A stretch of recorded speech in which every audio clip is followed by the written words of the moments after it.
Wapendwa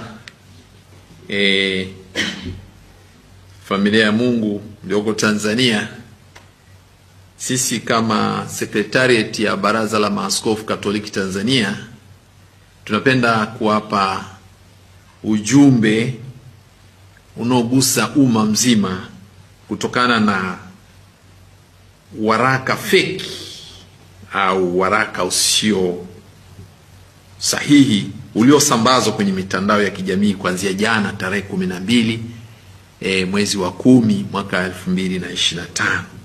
Waraka huo ulikuwa na kichwa cha habari: tamko la Baraza la Maaskofu Katoliki Tanzania TEC kuhusu amani kwa taifa kuelekea siku ya uchaguzi mkuu wa Jamhuri ya Muungano wa Tanzania utakaofanyika tarehe 29 Oktoba 2025.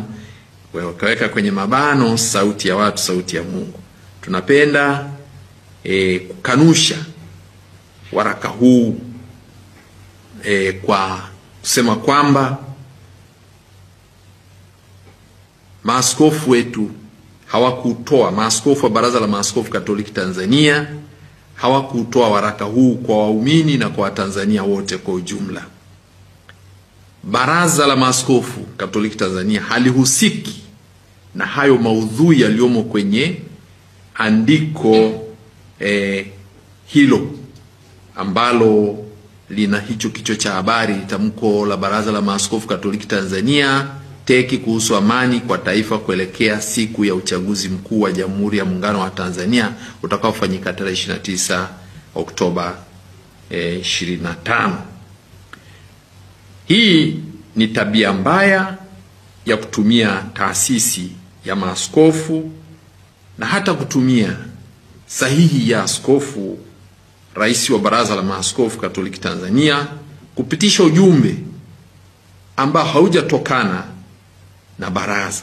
Na hivi tunasema ujumbe huu au waraka sio tamko la maaskofu, na tabia hii mbaya ikomeshwe na wenye mamlaka ya kukomesha wanaokiuka taratibu za taasisi zingine.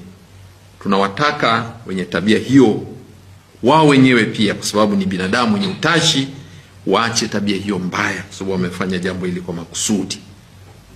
Na Baraza la Maaskofu limeagiza ujumbe huu ukanushwe, na hivi kuanzia leo, tangu jana ujumbe huu tunasema neno hilo limezoeleka kwenye vyombo vya habari ni fake.